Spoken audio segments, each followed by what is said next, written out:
crazy action has moved from the steep streets of San Francisco to the bustling boulevards of New York.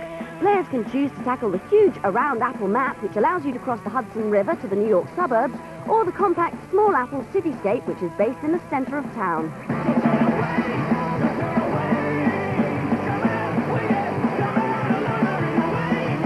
In terms of gameplay, Crazy Taxi 2 is identical to the original, with players making money by picking up customers and taking them to their destination in the quickest time possible.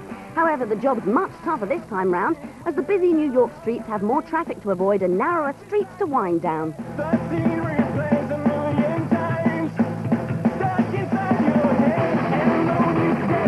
The main distinction is the option to pick up more than one customer. Multiple fares are indicated by blue markers, and budding cabbies can collect up to 4 paying passengers. However, each customer will want to go to a different place, so you'll need to know the city like the back of your hand to drop them off in the correct order. Another fun addition is the Crazy Hop move. By simply hitting a button, players can launch their taxi into the air to clear traffic jams and take shortcuts across the tops of buildings. Crazy Taxi 2 is due for release later this year, and it's shaping up to be an incredible sequel. Stay tuned to Cybernet and we'll bring you the full review in a future show. Perfect, right? You're great. See you soon. Who's sporting a rather stylish red shirt. This is Star Trek Voyager Elite Force Expansion Pack, and you play as Starfleet member Ensign Monroe. Ah, Mr. Monroe. Your injuries seem to be rather superficial. But not for long, because the Voyager spacecraft has been transported across space and stranded in a ship's graveyard. It's your job to explore and possibly meet some aliens who may not be too pleased to see you.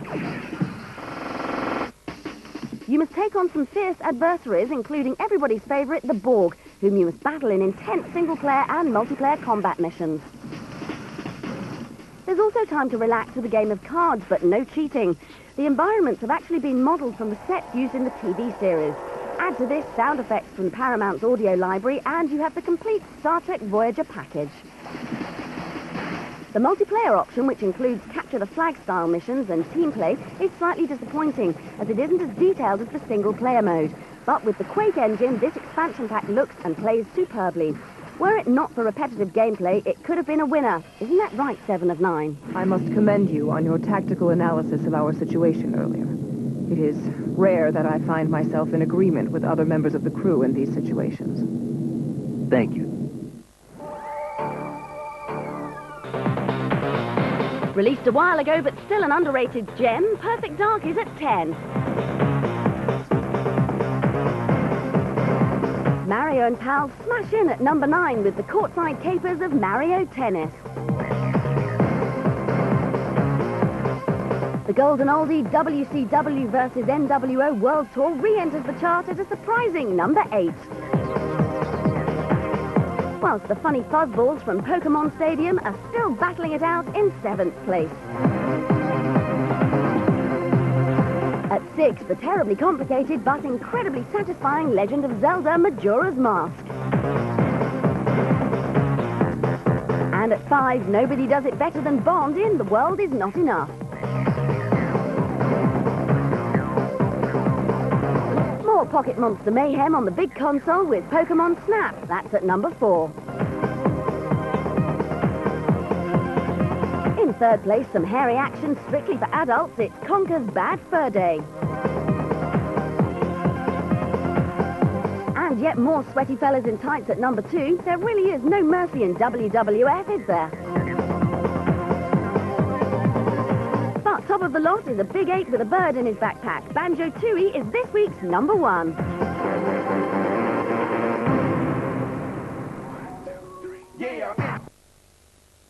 4 hours where racing is a punishing business.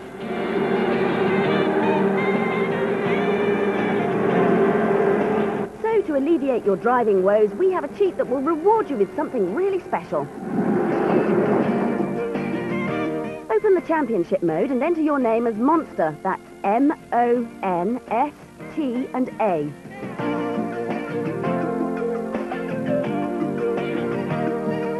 This will unlock all of the game's vehicles, including spectacular Audis, Mercedes lifters, and here's the best, the incredible Jaguar XJR9.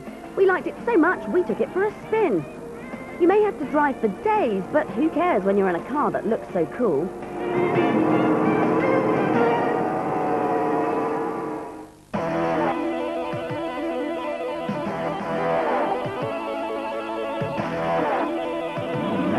A long time ago, in a galaxy far, far away, someone decided to inject a little Mario Kart magic into the stuffy world of Star Wars. And now you can see the results of this bizarre experiment in the mega-cute Super Bombad Racing for PlayStation 2. Super Bombad Racing is another crazy karting game, this time starring your favourite heroes and villains from The Phantom Menace.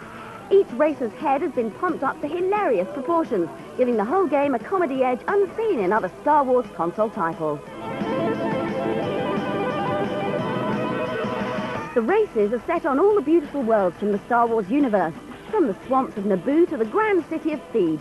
Each track is littered with secret shortcuts and perilous passages. Knowing the locations of these sneaky routes makes the difference between success and failure on the racetrack. To help you stay ahead of the pack, each race course is strewn with weapons which can be unleashed against your opponents. Missiles, lasers, nets and energy balls can all be used to slow your opponents down, but make sure you don't fall victim to a well-placed shot. The game also features enclosed battle arenas where the cute karters can forget about racing and duke it out with the weapons they collect. This mode is great fun and gives players a challenging alternative to the fast-paced racing action.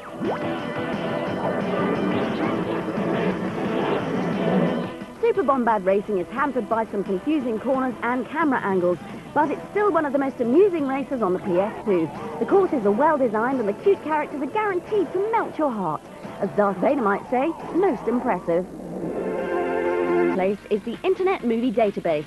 This is a vast directory of pages and links which almost guarantees you'll be able to find what you're looking for. All you have to do is type in your subject and the database will search the World Wide Web for you. From pictures and reviews to scripts and biographies, this site covers everything.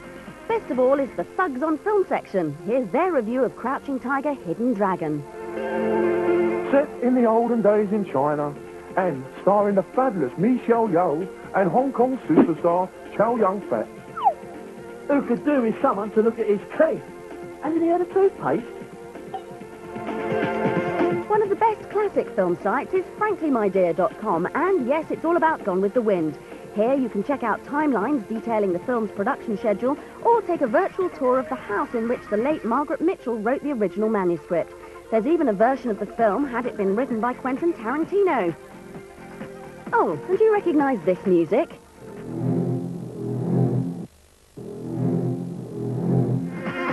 Yes, it's the 25th anniversary of Jaws, and this is another of the web's best with outtakes, deleted scenes and profiles of the cast and crew. But for the final word on film, we'll hand over to two thugs. Are you coming or what? No, I would do, mate, but my bum's gone numb. Give us a hand up.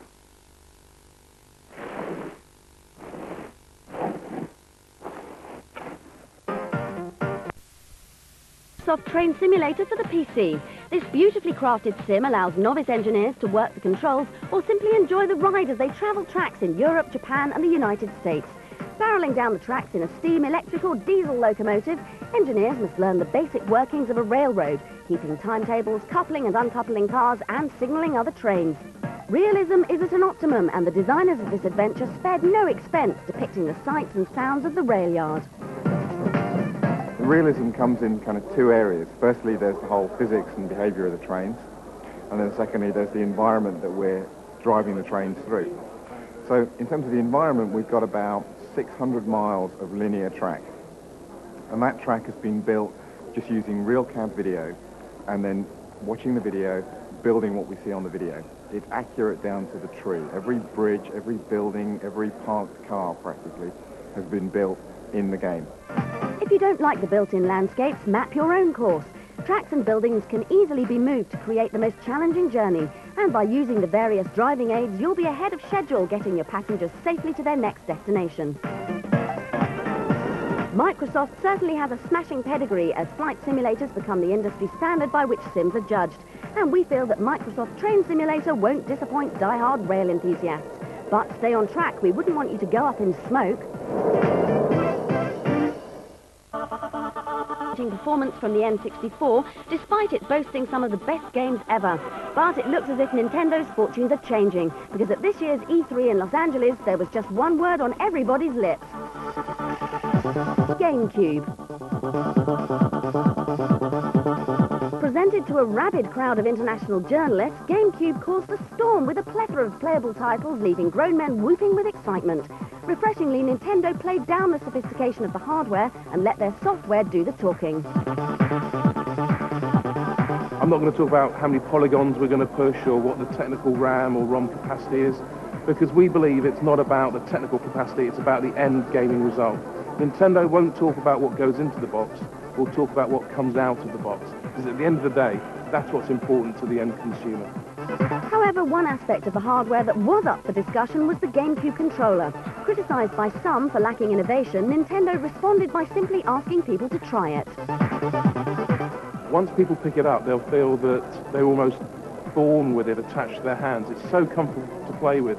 And Miyamoto has designed it specifically with that in mind. Controller quibbles aside, no one seemed to have a bad word for the actual games. An intriguing collection starring old favourites and some new faces. Mr. Miyamoto, who creates gaming icons such as Donkey Kong and Mario, will of course be working on some new characters which will be revealed shortly. However, we'll see our old favourites as well with Donkey Kong, Mario and Pikachu. So there'll be lots of characters out there. Among them will be Mario's usually sidelined brother in the amazing-looking Luigi's Mansion, which is best described as alone in the dark in the Mushroom Kingdom. The bizarre yet innovative Pikmin also turned a few heads. Pikmin is a game that, again, I think demonstrates Shigeru Miyamoto's sheer talent in terms of innovation, as it takes a concept that you will never have seen before and combines it into a game of strategy, if you like, with ant-like creatures in a world that will take a little bit of getting used to. But for all the praise lavished at E3, can the GameCube really stand up to the combined might of PlayStation 2 and Xbox? By sticking with what they know, Nintendo believes it can. Other companies are talking about machines that do all kinds of things, omnibus devices. The Nintendo GameCube is designed to do one thing and one thing only, but to do it perfectly, and that's to play great games. Only time will tell if GameCube can succeed where the N64 failed, but Nintendo's unveiling of such dazzling software should have been enough to give their opponents a real fright. Wow!